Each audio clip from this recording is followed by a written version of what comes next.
በአምላኬ በስተመጨረሻም እንግዲህ መኪና ስር ገብቶ አረፈው ማለት ነው። በሚያሳዝን ሁኔታ የምር በጣም ያሳዘነኝ።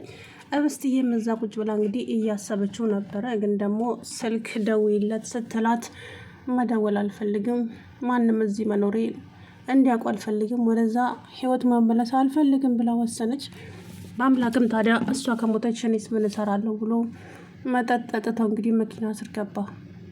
ያሳዝናል አይደል? በአምላክ እንግዲህ ምንም መሆን የለበትም። ምክንያቱም ጉዳት ቢደርስበት ነው እና የመርሳት ባህሪ ቢደርስበት እንጂ ሌላ ምንም የሚሆነው ነገር እንደሌለ ነው የሚሰማኝ። አላቅም። እብስት ይሄንን ስትሰማስ ትመጣለች ወይ? ግዴታ ስልኳን የሆነ ጊዜ ላይ መክፈቷ አይቀርም።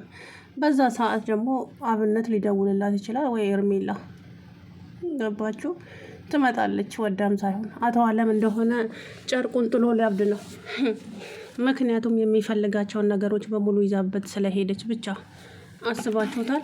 የሚፈልገው ነገር ንብረቷን በስሙ አዙሮ እሷን ደግሞ አውጥቶ ጎዳና ላይ ይመጣል። ይሄ ነው የእሱ ነገር ማለት ነው። ስለዚህ እና በህይወት የለችም፣ ሞታለች። እሷ ከሌለች እኔስ ምን እሰራለሁ ብሎ እንግዲህ እራሱ ላይ ከባድ ውሳኔ ወሰነ ማለት ነው። አብነት የምር አሳዝኖኛል። እንግዲህ ምንም እንደማይሆን ባለሙሉ ተስፋ ነኝ። ወይዘሮ ይፍቱ ስራንና ባሏን እንግዲህ አንድ ላይ ሊጨፈልቃቸው ቢገባም እሷ ግን አልተኛችም ነበረ። ተነስታ ያው አንተ ልጅ አብድሃል እንዴ? ምን እያደረክ ነው? ምናምን እያለች ያው ሳይ ምንም ነገር ሳያደርግ ወጣ ማለት ነው። ግን እንግዲህ እብስትዬ ገጠር ተመችቷታል። እዛ ቁጭ ብላለች። ሀሳብ እንዳለ ሆነው ሀሳቡን እያሰበች ነው። አሁንም ማሰቧን አላቆመችም። ምክንያቱም ያው አብነት ያንን የጻፉትን ደብዳቤ ሲያይ እንደ ሞትኩ ነው የሚያውቀው ምናምን እያለች ነበር። ግን ደግሞ በህይወት መኖሯን ካወቀች ለአብነት ሚስኮል ማድረግ ነበረባት። ወይ ለአብነት ወይ ለበአምላክ አለው ለማንም እንዳትናገሩ፣ በቃ እዚህ እንደዚህ አይነት ቦታ ነው ያለሁት እኔ፣ ከቻላችሁ ዝም ብላችሁ ነውና ትመለሳላችሁ፣ መኖሬን ግን ማንም ሰው እንዲያውቅ አልፈልግም ብለው ብትላቸው ጥሩ ነበር ብዬ ነው የማስበው። እንግዲህ እብስትዬም ዛሬ አልፈለገችም ያንን ነገር ማድረግ። ዞሮ አብነት እንግዲህ ይድናል ብዬ ተስፋ አደርጋለሁ። ማለት ጉዳት እንዳልደረሰበት ተስፋ አደርጋለሁ። ምክንያቱም ያው መኪናው ገጭቶታል፣ ከራስ ውስጥ ደም ፈሶታል፣ ብቻ ብዙ ነገር እና አላቅም እንግዲህ ምን እንደሚፈጠር አሳዘነኝ። ግን የምር በጣም ነው ያሳዘነኝ። አይ የሚወዱትን ሰው ማፈተን እኮ ከባድ ነው ጎበዝ፣ በጣም ከባድ ነው። ብቻ እስቲ እንግዲህ ሰላም ይሆናሉ ብዬ ባለሙሉ ተስፋ ነኝ። እንግዲህ እሱም እንደሚመለስ ተስፋ አደርጋለሁ። ሰላም ይሆናል። ጉዳት እንዳልደረሰበት፣ ጉዳት ከደረሰበት በጣም ነው የሚያስጠላው። ደም ፈሶታል ግን እናም ወይዘሮ ይፍቱ ስራ ሸናው እንዳለች አይ ይፍቱ ስራ ምላስ እንጂ እኮ ልብ የላትም። በነገራችን ላይ ሰው ሴትዮ ዝም ብላ ተለፈልፋለች እንጂ ምንም ልብ የላትም። የምሬን ነው። ፈሪ ናትና አበደ ወንድሜ አበደ፣ በቃ አበደ። ለዛች ልጅ ብሎ በቃ አበደ ማለት ነው ወንድሜ እያለች እንግዲህ ያዙኝ ልቀቁኛለች ማለት ነው። በስተመጨረሻም ታዲያ እብስት እንግዲህ የገጠሩ ጉብሎች ከባዋታል ማለት ነው። እችማ የኔ ናት፣ እችማ የኔ ነች እያሉ እንግዲህ ሁለት ጓደኛ ማቾች ላጫቸውን ያዝረከረኩ እብስትዬ ላይ። እሷ ደግሞ ፈርታቸዋለች ማለት ነው። የታፈስ ወንድም ነው አንደኛው። እንግዲህ አላቅም ምስኪን እብስትዬ ግን ያው በአምላክን ትወደዋለች። በአምላክን አብነት ጋር ሄደ። ከዛ በኋላ ምን አዲስ ነገር አለ ሲለው ምንም አዲስ ነገር የለም። ምን ማለት ነው ሲለው ማለቴማ ሞታለች ሲለው በጥፊ ድርግም አደረገበት። አብነት በፈጠረ ድገምና ምታኝ ደግመህ፣ ምክንያቱም እውነት ነው የተናገርኩት፣ ሞታለች። ምን ማለት ነው? በአምላክ ይቅርታ አድርግልኝ ስለመታወቅ፣ ግን ምን ማለት ነው? እውነታው ይሄ ነው። በአምላክ ማነው አብነት ብሎ የደብዳቤውን ሰጠው። አብነት በጣም ነበር የደነገጠው። እንደዚህ ሊሆን አይችልም በፍጹም። ቆይ እንዴት የፈለገ ነገር ቢሆን ይሄ ውሳኔ እንዴት ትወሰናለች ሲል እንግዲህ በአምላክ ማነው አብነት በጣም ነበር ያዘነው ማለት ነው። እንግዲህ ደህና እንደምትሆን ተስፋ አደርጋለሁኝ። አላቅም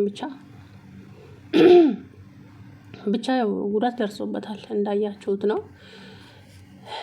ይሄ ሁሉ እንግዲህ የነዚህ የስግብግብ ሰዎች ሴራ ነው። የአቶ አለምና ይፍቱ ንብረቷን ለመውረስ ብለው ንብረቷን ለመንጠቅ ብለው ነው እንደዚህ ያደረጉት አይደል? ታዲያ አቶ አለም አሁን ላይ ጨርቁን ጥሎ ሊያብድ ነው። ምክንያቱም ደግሞ በቃ የሚፈልገው ነገር ስላልሆነ እሷ መፈረም ያለባት ነገር አለ። እዛ ላይ ብቻ እንድትፈርምለት ነው። ከዛ በኋላ እንደፈለገች ብትሆን እንኳ ዞር ብሎ አያያትም አቶ አለም ማለት ነው። እሱ ጥቅመኛ የሆነ ሰውዬ ነው። እሷም ደግሞ እንግዲህ ሄደች ራሷን ለማጥፋት ሙከራ አድርጋ ነበር። ያ ነገር ግን ብዙም አልተመቻትም። በህይወት ብኖር ስለምን እሞታለሁ የሚለው ነገር ውስጧ ስላደረ እንግዲህ እስከዛሬ ያው በህይወት ትኖራለች ማለት ነው። እናም ከዚህ በኋላ አሁን የአብነትን እንደዚህ መሆን ስትሰማ ምን እንደሚሰማት የእውነት ይከብዳል ማለት ነው። እና በጣም ትሰበራለች። እኔ ነኝ ይሄ ሁሉ እንደዚህ ለማድረግ የተገደድኩት። አዎ እኔ ባልናገር ኑሮ፣ እኔ ባልጠፋ ኑሮ፣ እኔ ደብዳቤውን ባልጽፍ ኑሮ ይሄ ሁሉ ነገር አያደርግም ነበረ።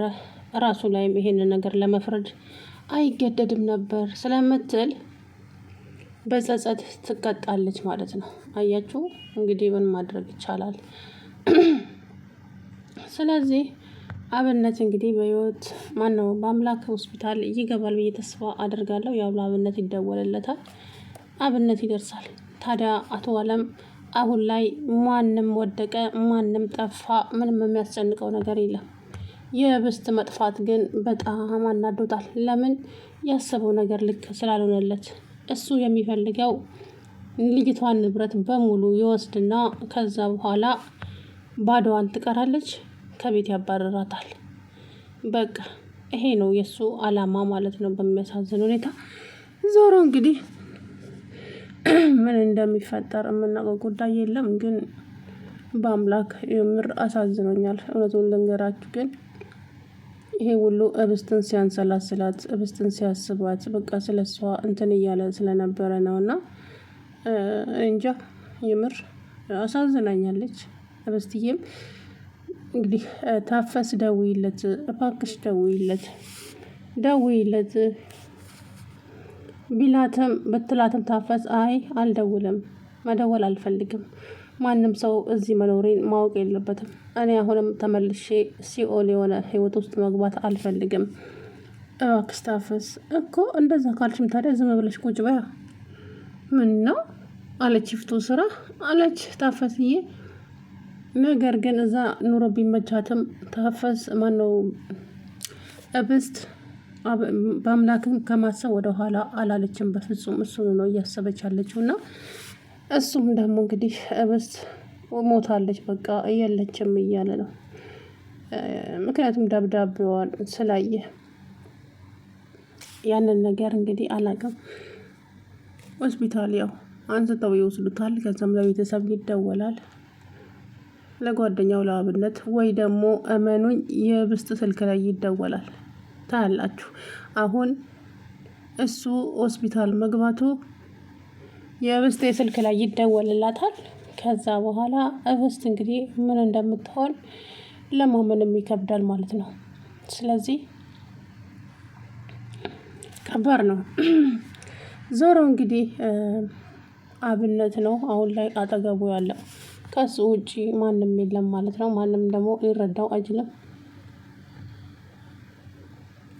ከዚህ በኋላ ምን እንደሚፈጠር ምንም የምናውቀው ጉዳይ እንደሌለ ነው የሚሰማኝ ማለት ነው። እና ዞሮ በአምላኬ እንግዲህ ህብስትዬ የት ነሽ? እኔን ጥለሽ የት ነው የምትሄጂው? ለማን ነው ጥለሽኝ የሄድሽው? እያለ እንግዲህ ሲብሰለሰል ይኸው ለራሱን በኪና ስር ቁጭ ብሎ ገባ እላቸዋለሁ። ከዚህ በኋላም ደግሞ ምን እንደሚፈጠር እንግዲህ ምንም የምናውቀው ጉዳይ የለም። ብቻ ከባድ ነው የምር አሳዝኖኛል። ለምን በአምላክ አሁን እሷ በህይወት እንደሌለች ነው ያሰበው። ገብቷቸዋል። ምክንያቱም ደብዳቤው አሳምኖታል። ታዲያ ደጋግሞ እንኳን ስልኳን ታፈስ ላይ እንኳን ቢደውሉ ኖሮ የምር ታፈስ እንኳን ቢደውሉ ታፈስዬ ወይ ወጣ ብላ ትነግረው ነበረ ማለት ነው በህይወት እንዳለች። ማለትም ታፈስ እብስት እኮ ጠፍታለች፣ እባክሽን የምታቂ ነገር ካለ ንገሪኝ፣ ለማንም አልናገርም ብሎ ቢናገራት እሷም ደግሞ በቃ በአምላክን ስለምታከብረው ከማስጨንቀው እባክህ በአምላክ እብስት መታለች፣ እዚህ ነች፣ ግን አለች በህይወት መኖሯን ግን ማንም ሰው እንዳያቅ፣ የት እንደገባች አናቅም ብላችሁ ደምድሙ ብላ ብትላቸው ትችል ነበረ ማለት ነው። እና ብቻ እንግዲህ አላቅም እብስትዬ እንግዲህ አሁን ጭንቀት ውስጥ ገብታለች ማለት ነው። በጣም ተጨንቃለች። እውነቱን ስነግራችሁ ጭንቀት ውስጥ ገብታለች ማለት ነው እብስት። ለምን በአምላኬ ስለጠፋባት ብቻ በአምላክ እንዴት ሆኖ ይሆን? በአምላክ ምን እያሰበ ይሆን? በአምላክ እንዴት ሆኖ ይሆን እያለች ማለት ነው። እና በጣም ጭንቀት ውስጥ ናት። ማንም ያልተረዳላት ጭንቀት። እነታፈስ ምናምን እየተጫወቱ እሷ ዝም ስትል አላያቸዋትም።